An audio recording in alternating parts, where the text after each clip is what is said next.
is sort of switch over to the last part of the stream that I wanted to do for the debut. And by all means, between now and whenever we wrap up, if you guys have questions or things you want to ask me or talk about, just put them in the chat. I'm not cutting off questions by any means.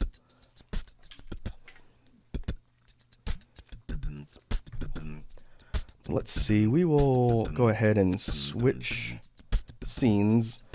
I want to test out this template for jam streams, since this is what I'll be using going forward. So let's do that.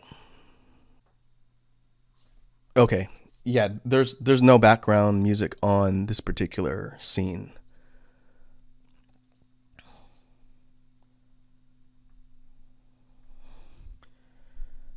All right, yeah, there won't be any background music because I will be creating the background music. I just want to make sure, one, that you guys can see me and my head's not clipping into that mic.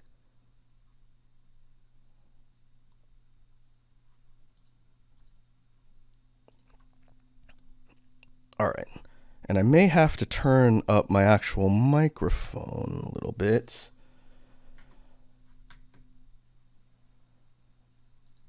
Okay, so for no one here, since I know you jumped on a little bit ago, I mentioned before that I wanted to do a mini jam stream at the end of the debut, just to sort of wrap things up.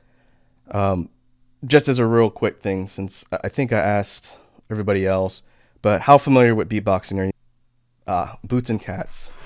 You know, that's really funny that you mentioned that. I think it would be kind of neat as some part of the ongoing content here to talk a little bit about beatboxing from a learning perspective. I am not a pro. Again, I mentioned earlier on the stream, I've only been doing it for a couple of years. But for folks that are maybe brand new or have never really experienced beatboxing at all and want to learn about the basics or how things work, I think it'd be really cool to devote some time to talk to that. I just don't know how effective it would be as far as teaching goes, because again, I wouldn't consider myself a teacher. But as far as talking about the basics about what instrumentation or where sound comes from, that could be fun. It would just be a little bit challenging because some of the techniques you need to be able to see an actual human face in order to kind of get the technique. But I'm going to think about that and how I want to approach that kind of content. From a teaching perspective, what I could do, especially from a media share perspective, is sit down and show some tutorial videos that I used when I was learning way back at the beginning from some noteworthy folks out in the community that can point people that are curious about learning and saying, hey, if you want to learn, check these folks out. Their tutorials tell you how to do A, B, C, D, F, G. So I don't know, that could be something to think about. I guess what we'll do is we'll just start the jam session, and if you guys have questions or comments as I'm doing this, I'm going to be reading the chat too.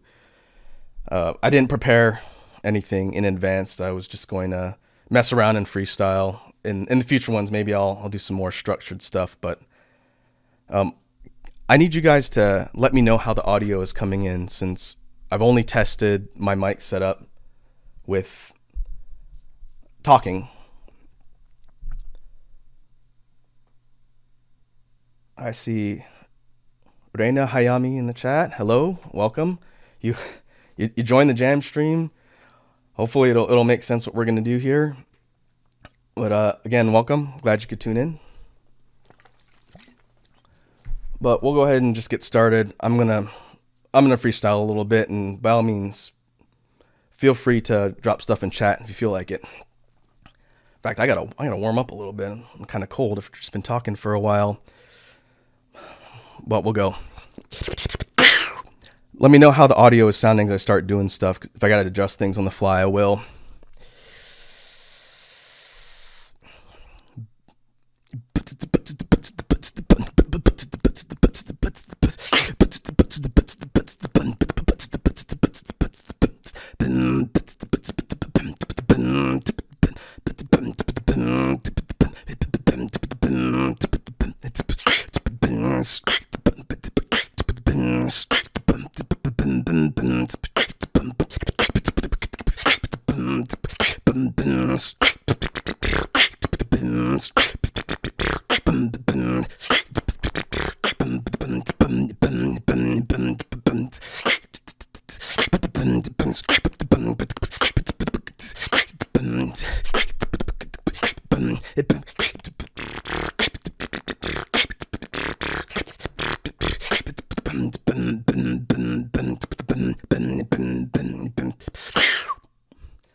All right, real quick, how's the sound coming in? Is it too loud? Is it too soft? Am I blowing out the mic?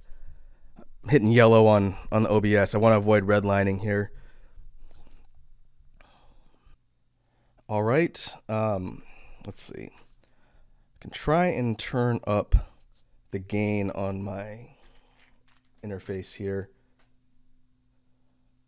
I don't want it to be too loud and blow people's ears out, but at the same time, I don't want it to be too quiet. When I edit this and put it up on YouTube later, I can boost the sound on the video so that people watching it can hear it. But for you guys, I want to make sure it's loud enough. So I'm gonna turn the gain up real quick and then tell me if it makes a difference.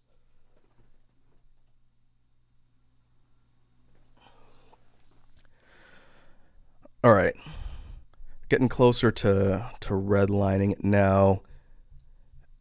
Gain is up. Let me just do a couple things and tell me if it makes a difference.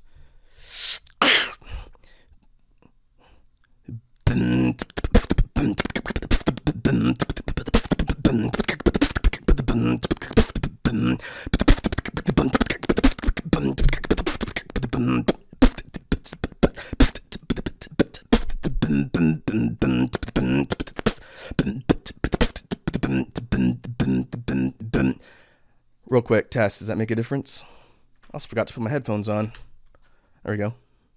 Looks like the talking audio is getting close to redline, but the gain up, does it sound clearer, better, worse?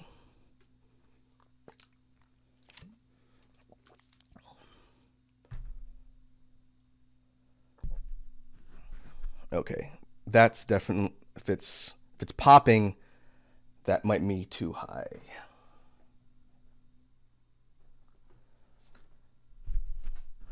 This particular mic has a pop filter on it, so if it's breaking through that and it's peaking on the mic, then that's no good. I could try being a little bit further back, but it's going to be harder to hear. Ideally, if I had a handheld mic, it might be better, but I didn't want to have more than one mic set up for this.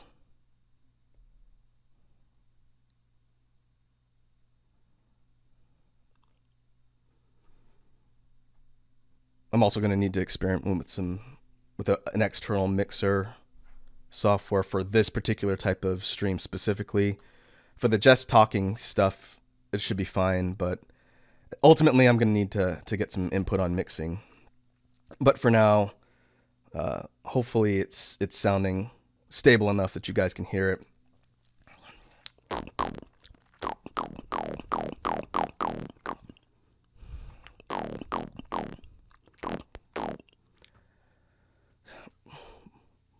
But I'm gonna keep going. Just keep giving me feedback in the chat, please. That's very much appreciated.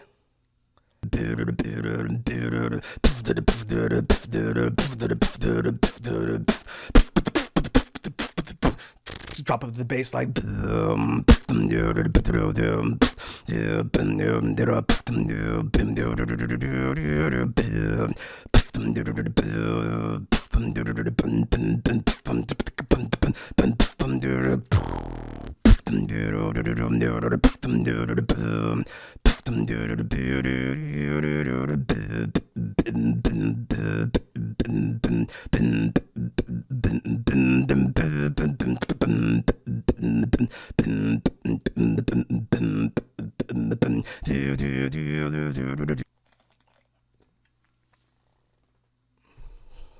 all right, still good on volume?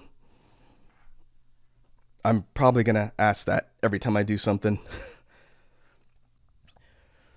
Okay, we'll keep going. I'm gonna keep doing pulse checks on the quality here. Just let me know if anything gets weird.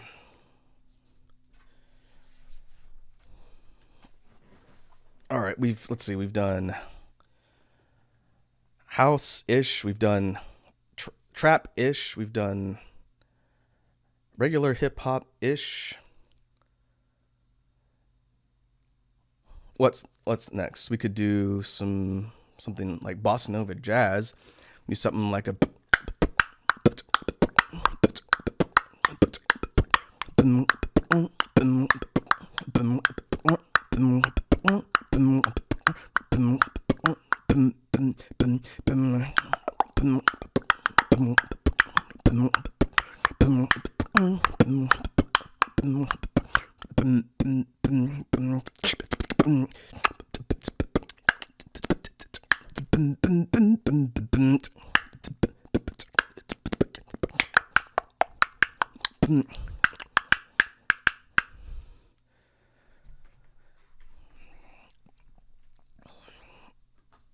yeah, we can go back to hip hop.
Whew.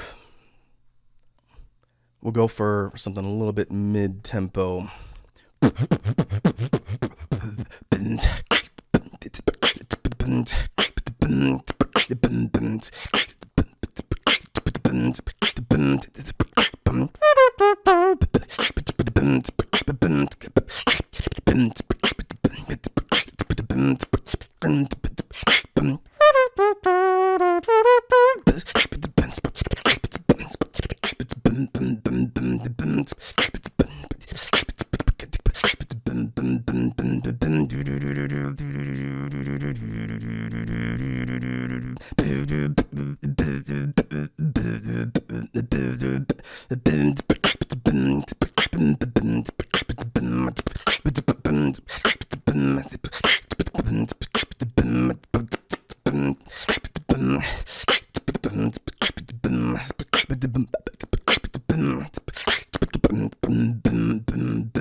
Could go back to some more electronic stuff.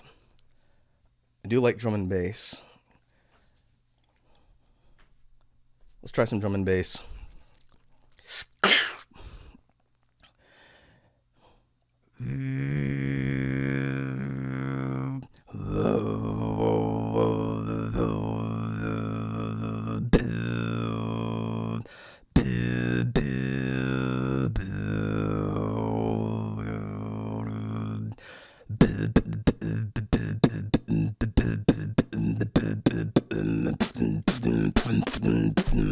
You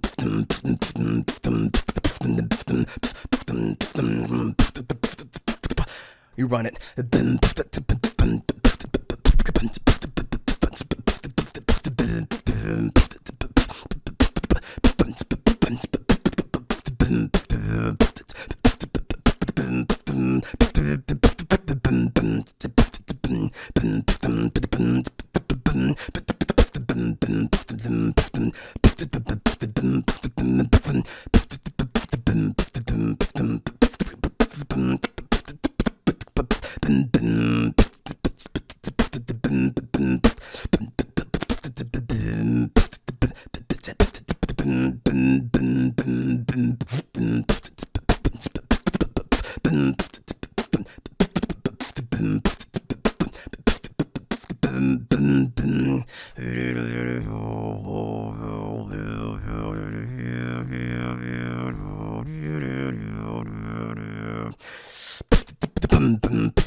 Now we switch it with the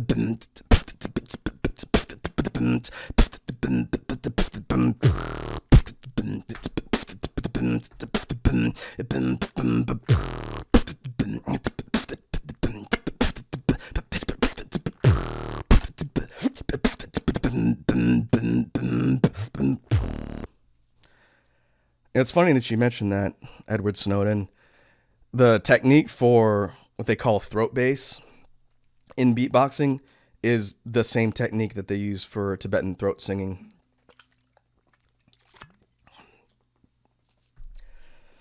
The idea that you tighten up your vocal cords to resonate with sound passing through them is how you get that wow, wow, wow, wow, wow, wow, wow, wow. But there's another technique which people use for beatboxing that changes where in the throat the sound's coming from. So throat bass is kind of higher up, and it's a tightening of the vocal cords. It's how you get the wow, wow, wow, wow, wow, wow.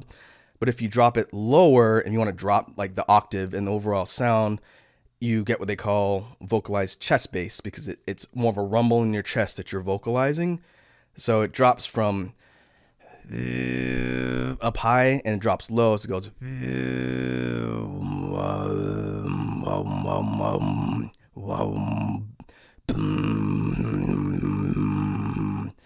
I've been talking for over 2 hours now, so my voice is starting to go.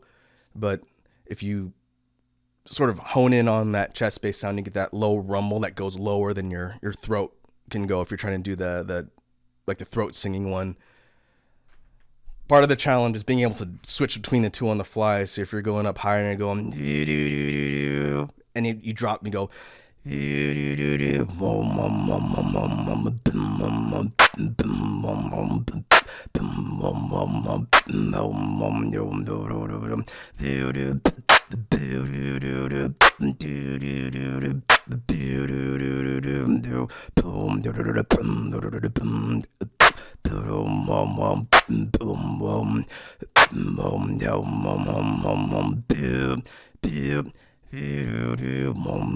something like that. That's pretty tough to do. I'm not that great at it. I need to practice more.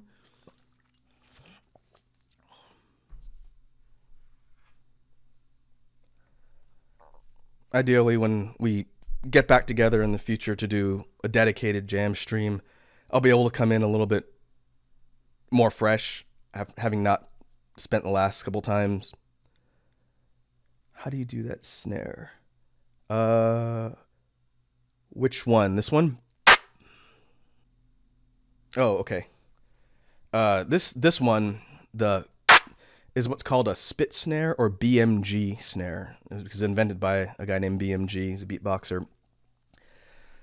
So I guess, since we're hanging out here, we could talk a little bit about beatbox technique.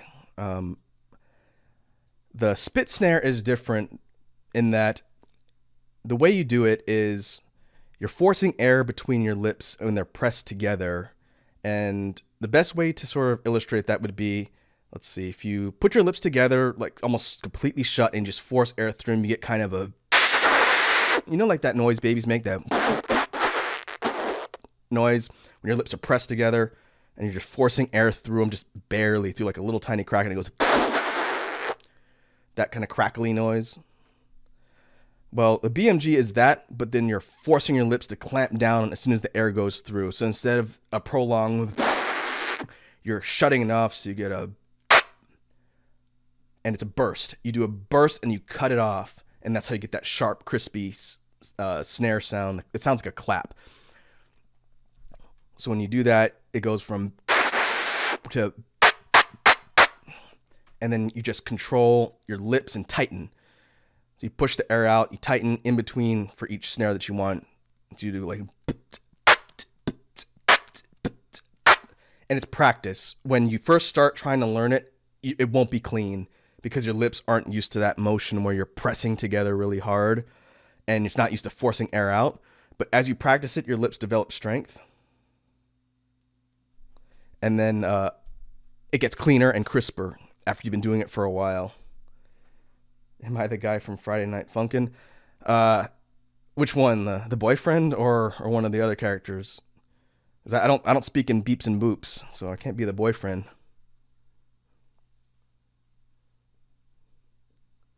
I had to play that game on stream sometime. I love Friday Night Funkin'.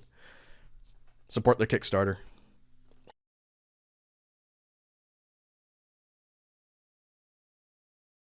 But to answer Edward Snowden's question, the real key to the BMG or spit snare is the tightness and control.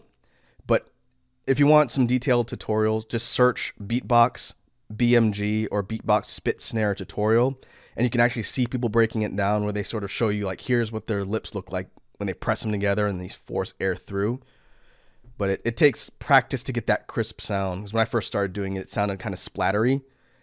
And then as you kind of build up lip strength, just like if you're playing an instrument, like a trumpet or brass instrument or a woodwind instrument, you build up lip strength. That's 70%.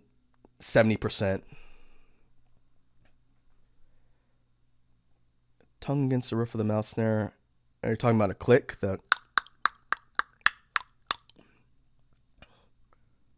That's a good one. That's called a basic click, which I think everyone has done at some point when they were just talking to someone or they make that sound. Another good one to learn for like really easy entry level stuff in beatboxing. If you talk about your kit, well, we'll do like a real informal Uraku talks about beatboxing basics. You have set instruments in a drum kit, right? You have your bass drum, your kick, you have a hi-hat, and then you have a snare. And the snare is the one that has a whole bunch of, well, all of the different sounds have bazillions of variations, but probably the easiest one to learn, the BMG or spit snare, that I wouldn't say is the easiest to learn. If you could figure out how to get the movement down and control it, it's just practice. But if you want to learn a really good basic snare that everybody uses in beatboxing, it'd be the PF snare. And that sounds like,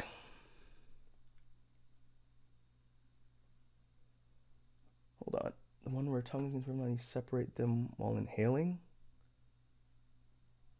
Oh, are you talking about an inwards K? The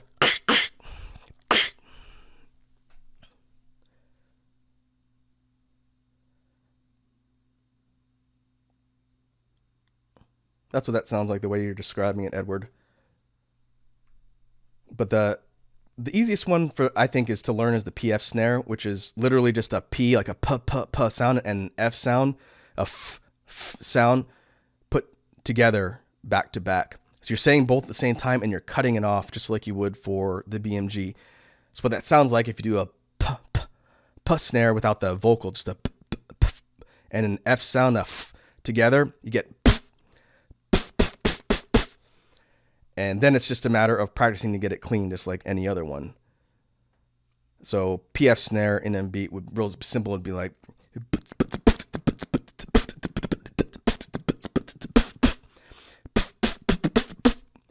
and you can open up your mouth a little bit to drop the pitch of the PF snare instead of high one, like you drop it and go. And it doesn't take a lot of air because it's just forcing the air in your mouth out. the P and the F just over and over and just. But yeah, if you're talking about the inwards K, Edward Snowden, that one is probably one of the toughest snares to learn in the beginning for newcomers to beatboxing, because it involves you inhaling air. And I would say check out tutorials for inwards K if you're trying to learn that, because it's difficult to explain when you can't see someone's physical mouth. But the crisp inwards K is one of the cleanest sounds once you practice it. It took me forever to get it down, but that's it's a good one to use in between beats because you get a little bit of air intake when you do it, and it breaks up sounds pretty well. So for inwards K, you would get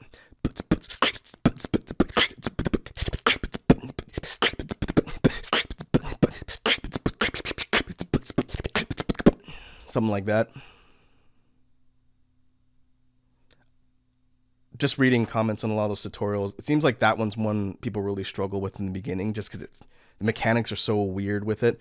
But once you figure out how to sort of get that pop with your tongue coming down after you suck in air, then it's just a matter of practicing to get that kind of clean, crisp K sound. And it's just over time. Like all the sounds in beatboxing, it's literally just practicing over and over and over and over until the sound improves. Another thing that I need to practice more, and I'll probably drill on our dedicated jam streams here, would be hi-hat runs to get cleaner. My hi-hats are okay. They're not the cleanest.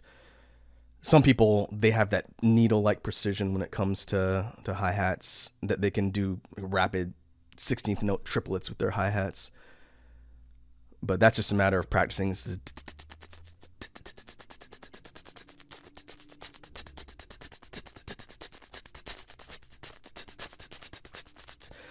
It's literally that over and over and over again. And when we're talking about the basics in the drum kit, again, I'm not trying to make this an official lesson type stream or anything, but we're talking about the basics in the beatboxer drum kit that you got. The kick is actually one that you need to practice the most because it's in literally every single beat pretty much. And that's just a matter of, like you talk about boots and cats, right? Boots and cats is just the boots without the ooh. And it's just a B sound, just a. But when someone who's not used to doing the sound a lot and doesn't have the muscle strength for it, it's difficult to control. Anyone can make that sound just a all day long. But the challenge that comes with learning beatboxing that everyone has to deal with is that if you want to be able to do a lot more complicated or fancy things with it, then you got to practice not only consistency, but speed and consistency. And talking to some beatboxers out in the community, and they recommend just when you're drilling and practicing, it sounds basic, but the more you do it, the more your control develops. And so if you start doing just repeated exercises, just like you would if you're learning how to play drums or any other instrument, you start with your quarter notes of your kicks. So just a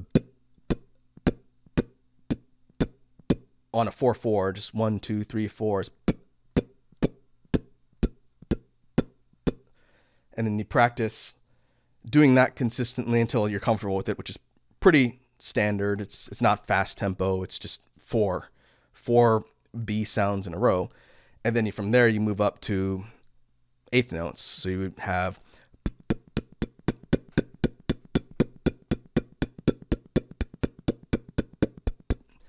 And then from there, how you pick up the tempo depends on what type of rhythm you want. Like they call a pattern BTB, is a triple kick. The T is for a T sound in between two Bs all together. So instead of a b in separate, you get. And so the kick drill for that one is literally just the triplet over and over and over again until you get the control and it becomes really consistent. And I wish I was better at triple kicks. I try and practice them a lot because they're really useful in fast beats. But if you're just doing them over and over, just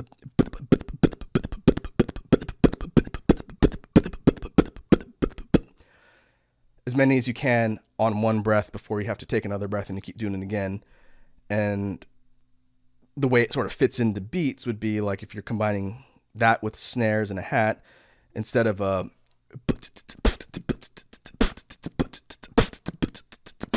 you might get something like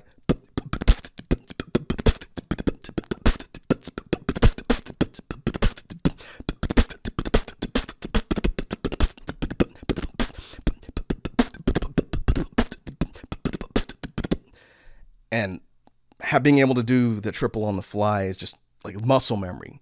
One thing I learned about beatboxing when I started a couple of years ago, just learning from YouTube tutorials, it's 90% muscle memory and muscle conditioning, and then like 10% how the technique works, which is crazy. I figured you had to have some sort of metronome like skills built into your brain in order to learn how to beatbox, but it's really just learning technique, learning consistency, and just practicing it over and over and over again.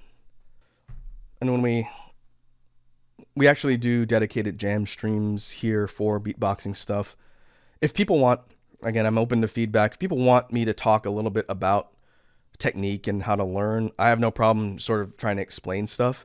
Again, a Vtuber model is not the same as a human mouth. And one thing that's on my list of things to do in the near future is get some upgrades to my model that track mouth movement a little bit better. The way it works now, it's more or less open and closed positions for my mouth. So open is, closed is, and in between as I'm talking, it tracks okay. But for something like beatboxing or singing, it would be nice if there was maybe 3 times as many animations built into the movements so that it can follow. And it won't be one for one like if you're looking at a human mouth, but it'll be close enough that it doesn't look like, you know, my mouth is open, but there's a billion sounds coming out of it. And I'll need to figure out who out there in the rigging community knows how to do that effectively, because I don't know if that's really been a thing for VTube model riggers up to this point, having to do that. And I don't even know if the capture software that I use for this stuff, if it can keep track of movements that fast, but we'll find out. I think the first model upgrade I do is going to be 1 on the mouth animations and 2 the overall head and body, because right now my range of motion is turn 3/4 ish. I can't turn obviously sideways, and my head, it's got a degree of turning radius on it, but it doesn't have a lot of movement. I can't change head height too easily, and I can tilt to the side and the other side fine, but I'd like some more dynamic movement because it would match up with the way I move whenever I'm interacting with stuff, especially when I sing, which I'm not going to do today. But when I sing, I move around a lot, and I think it'd be neat to have the model track that closely. Maybe not too spastically or it'll look weird, but a little bit more than just kind of a static head nods and turns. So I'll have to do some research and figure out how to do that. But looking at the time, we are almost 2.5 hours. That's definitely longer than I planned to go for this particular debut stream. But I guess we can sort of wrap up. I just wanted to do a real quick jam session to sort of give people an idea of how I want to run the dedicated beatbox jam sessions in the future. But before we all jump off and wrap up, do any of you guys in the chat have any other questions? The things you wanted to talk about or ask me? I did want to test something else. If I enable this, those of you guys on the chat right now, can you hear the effects on my mic now when I do this? I have the reverb enabled. Can you hear the echo when I turn that on? Does it sound like I'm reverbing? Does the actual filter, does it show up? Okay, good. That will be coming into play for the singing streams at some point in the future. Not necessarily for the beatboxing stuff. Okay. All right, good. I had to learn a lot about OBS plugins for stuff like audio, and I had to look around for one that does that. So good, that works. I'll have to fiddle around with the settings to make sure it's enough but not too distracting. But I guess I guess that will do it for the stream today. I know there's a whole bunch of new folks that I've never talked to before here in the chat that hung out and stopped by. So definitely thank you for tuning in and for giving me your feedback as we've been trying out the first official stream here on YouTube. Like I mentioned before, as long as nothing happens to my recording footage, I'm going to take this 2.5 hours and I'm going to split it up and edit it into some specific chunks, and I'm going to upload it here on YouTube later. If you want to keep up on when I'm going to be streaming next, probably this week we'll be focusing on getting all the content uploaded, and then next weekend I should be posting an actual dedicated stream schedule, and I will do so on Twitter. And maybe what I can do, I don't know if people want to see something like that here. Maybe I can do it via the community tab for YouTube and then just post the picture of what days I'm going to be streaming and what time. I am on the Pacific time zone, so all of my times will be listed in Pacific, and I'll mention that on the actual announcement. But in the meantime, if you guys have any other things you want to ask me or things you want to tell me, you can post them on the videos or the channel or on Twitter. But once again, thanks again for showing up, and I will hopefully see all you guys next time.